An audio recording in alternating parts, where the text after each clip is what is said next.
Hello, Capricorn, Sun, Moon, Rising Sign. Welcome to August 2022, where you're going to have a reality paradigm shifting, breakthrough, breakdown, break free, change of direction that will influence your life for 15 years. You heard me right.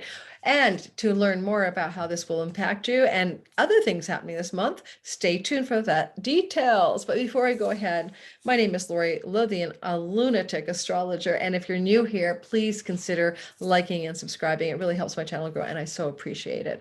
I'm just giving you a short rundown of what I've got going on. My advanced intermediate level astrology timing tools for divine timing, astrology predictions are starting in September. Please consider signing up. Enrollment is open.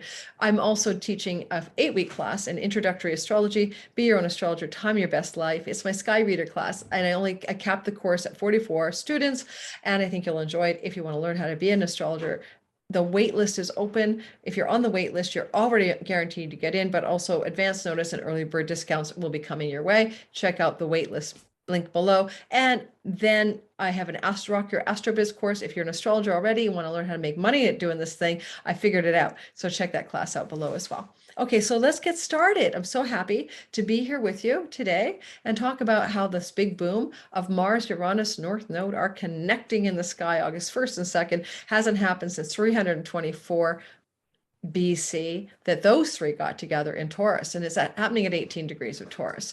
If you are a Capricorn, Sun, Moon, or Rising with a rising sign between, let's say, 10 to 28 degrees of Capricorn, yeah, you get a lot of flow and love and trine energy from this big boom in your 5th house of children, romance, independent business enterprise, fun, play, pleasure, inspiration, the muse, creativity.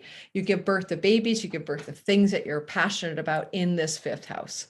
So yeah, what a big boom for you. It's a very positive, lucky house. It has to do with also in Vedic astrology, how you can manifest your destiny. And so for you guys, it has a lot to do with a sense of a renewal of fun and joy and play, but romance and having children if you don't have them, and pleasure and fun and independent business, get your own business going. So Capricorns, this is a new direction. You've never experienced this in your lifetime. It's about to take you in a direction that will last for 15 years. When the boom happened, there was a love up from Venus in the 7th house of marriage and business partnerships. So if you are a single Capricorn, the big boom of the first week of August is literally playing out to open up the gateway for a true love story for you. If you're with somebody, it could also enforce a greater romantic and intimate connection with them, sexual connection with them.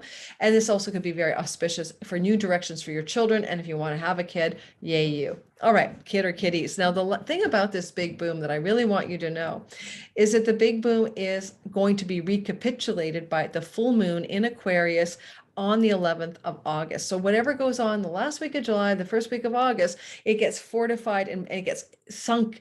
It kind of seals the deal and stamps the direction in a lot of it around that full moon in Aquarius. Now, a full moon in Aquarius means that the sun is in Leo and the moon is in Aquarius, opposed at 19 degrees in this case. And at the same time, Uranus and the North Node are still hovering at 17 and 18 degrees of Taurus. This is why we get a T-square, and the whole big boom thing is reactivated. So the big boom reactivation, full moon energy in the 2nd house of voice, vocation, calling, earnings, possessions, can definitely look like a new direction for your business enterprise, or an up level in a fruiting and a fullness in your possessions and earnings story. But there is an opposition from the sun in Leo in the 8th house of joint spousal resources, inheritance monies, and bank loans and mortgages and investment monies. So there's tension between those two types of money, but the full moon is shining in your possessions house. Now, it can be an inventory of your possessions in the middle of the month around the 11th, and this kind of 10th, 11th, 12th is fraught with that tension. And this explosive energy, Uranus, is in that 5th house. Now, your children could tell you something, you're like, oh my God, you didn't sell grandma's, antique watch, it was worth $1 million. Or your children could divulge that they got expenses you're not willing to pay for, or your romantic sexual partner could divulge something to you about money and expenses, and it just shocks the bejesus out of you. And you're like, no, don't say that. But you got to live through that tension, because ultimately it's going to take you in a better direction. So keep your eye on that moon that's happening, therefore, in that time frame. Bank loans, mortgages, business loans, tension, breakthrough energy around the full moon. Add 2 weeks. That's starting on the 11th of August. Now, Venus will trine Pluto on the 7th and the 8th of the month. And that is a lovely, magical, romantic, idealistic, dreamy, magical, and I say magical, beautiful energy. Now, Venus is the goddess of love moving through Cancer, where she's feeling cozy, comfy, and safe. She wants nurture, and she's in your house of significant others. So if you are with somebody, Venus here coming into a trine to Neptune in your third house could be a lovely getaway, a romantic getaway with the one you're with on the 7th and 8th, or going on a romantic getaway or a trip for yourself and meeting somebody that you're very powerfully not just sexually attracted to, but feel dreamy soulmate twin flame vibe with. If it's not about a person, then it could be something to do with things that have to do with your business partner or your audience and clients in your 7th house that is loving up your 3rd house of the online world. So this could look like a really powerful bit of popularity that perks up for something you launch into your social media environment or on your website. The other energy is learning something. I mean, Neptune, Venus, finding a female teacher that you want to learn something from, Capricorn, that's going to be very powerful and positive for you. Moving forward, the sun will square Uranus. Oh, we did that. Moving forward, Mars will trine Pluto on the 13th and the 14th. Mars is action, new directions, and Pluto is power. This is a very powerful transit that happens only every 2 years in this way. Mars is going to be in a earthy space. He's still in Taurus, tail end of Taurus, where he's been traveling since that big boom. And you're going to have Pluto in Capricorn, where he's been since 2008. This is a house of you. You have been transformed, regenerated, rebooted, rebirthed. You've been going through huge energies of trying to power up yourself authentically since 2008. And now this energy in the house of you is getting a super-powered Mars yay vibe from Taurus. So this is you powering up an independent direction in business, you activating some money opportunity or luck, you activating a powerful new romantic direction with somebody that you are passionately engaged with. These are possible outcomes. And then you will experience as well the movement of I'm laughing that my chart has progressed me into December when you're going to have Venus in your house of identity. Just for you guys, did my chart jump that far ahead for no good reason? Do not even ask why that happened, okay? So let me fix the back end. I am looking at a sky while I talk to you so that we're no longer in the month of December. I have no idea how that happened. I really don't. But anyway, that's okay. Okay, Capricorns. So the other thing I want to say is that Mercury will be moving August the 4th till the end of August almost. I think it's till the 26th. Mercury will be moving into the sign of Virgo. And this is important because this is a sign that trines your identity. And it's going to bring you a lot of flow through the channel of legal affairs working on your behalf, legal matters working out for you, especially around courts or legal visas or paperwork that you need to sign that needs a judge's approval or something like that, or bureaucratic approval like a visa or passport. This is also flowing energy in that area from August the 4th to the 26th regarding trips to foreign lands or regarding things to do with potentially book publishing, if that's something you're into, Virgo. Getting an agent, getting a contract, things like that. So things are working in your favor during that whole long transit, yay you. With Venus moving through Leo, August 11th to the 26th, this is about money you share with your business or spouse or marriage partner or significant other, or shared resources and inheritance money. So with Venus going through this part of your sky, August 11th to 26th, she's trying to smooth it all out there. She's trying to find friendly solutions to challenges with business and love partners around shared resources. She's trying to also love up flow around bequeathment monies coming to you, should that be a part of your narrative. Jupiter's been in your 4th house for a while. That's legacy money coming to you. So some of you, Caps, will have some legacy money already in the pipeline, especially involving females in the ancestral line, great aunties, mothers, grandmothers. All right. And Mars will move into Gemini on August the 20th, and that's going to power up a huge amount of energy around your work and health routines, get you more active. You start to move your body more, you start to get more fit, you find surgeries that you need and you get them all booked or get them done. And also, if you need to be more combative, more authoritative in the workplace, you're going to be that way as well, cutting out employees that you don't want if you're a boss, or employee colleagues and coworkers that are really not needed and fall away from the workplace somehow. Alrighty.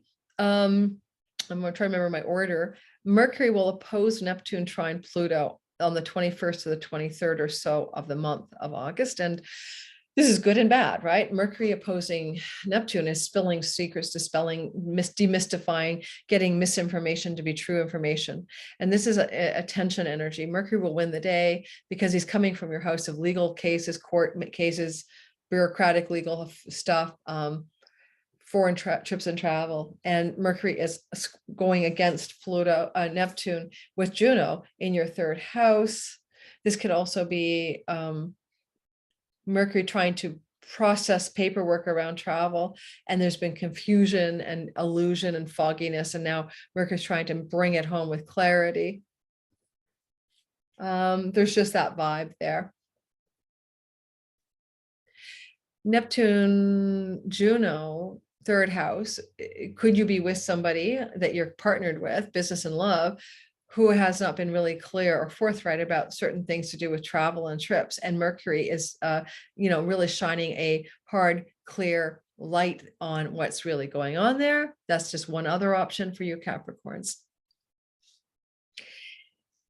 All right, trining Pluto. This is positive. So Pluto in the house of you, Mercury trining from the ninth house. You're going to get to the truth. The ninth house is a house of truth. You're going to get to the truth of a matter regarding confusion around local environment things, neighborhood things, travel things, maybe regarding a business or love partner. Sun in Virgo squares Mars in Gemini on the 25th to the 29th of the month. There's a huge amount of tension. This is, again, legal affairs, court cases, visas, travel plans, and learning in academic environments where the sun is shining that light, and in a gnarly tension with that Gemini Mars. Gemini Mars. Wow. Okay. So this is about your work routines, health routines, karmic debt. This is about your things going on in your employment place or the place of coworkers. This could be tension with a coworker. Sun is shining a light. Sun is up there with Mercury. So Mercury has a tendency to win the day, at least until the 26th of the month. So this is happening the 25th to the 29th. You do have some Virgo Mercury support until the 26th, and then the Mercury will vacate the premises and leave the sun stranded. All righty, so keep that in mind. More strength to you regarding tension between Mars in your workplace and Virgo Sun in your ninth house of legal matters. With Mercury moving into Libra in the last 4 or 5 days of the month, and with that energy of the sun in Gemini with Mars there, sometimes this can look like near the end of the month, you're making agreements and signing contracts in your workspace that are going to be very important to how you work and the way you work and the routines by which you do your work. All right, over the months that go through to March. In other words, you may sign a deal with your employer in the last week of the month, if you're a Capricorn, that allows you to have a choice or more freedom or more momentum in the way you do the work you do, like working remotely, working at a distance, working within a new environment or something like that. All right, at the end of the month, happy news, Mars will sextile Jupiter. It happens only once every 2 years in this particular way. And this is a lovely time of Jupiter in Aries, where he's going to be retrograding, but still Jupiter, and it has to do with real estate, land, and home. And Mars is going to be moving in that sextile relationship August 31st, which puts them in, of course, the sixth house. Sixth house is landlords, and so tenancy. So there's no doubt about it. For some of you Capricorns, there's a positive tenancy agreements, landlord agreements, either with the people you're renting to or renting from.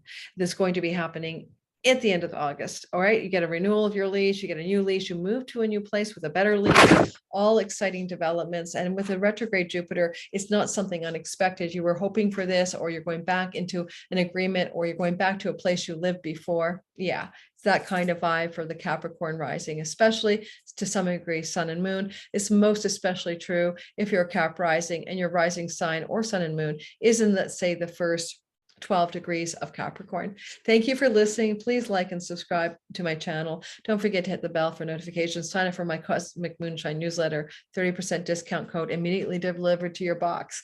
All you have to do is sign up for a weekly forecast newsletter that I send to you. I write it up myself every single month, every single Saturday. And you also get access to my 2022 12 videos, all signed videos. Each video is 60 minutes long. It used to be for sale for $47. What a freaking deal. Share with your friends and family. Listen for your sun, moon, and rising. Why not? Thanks for hanging in there with me, guys. I really appreciate it.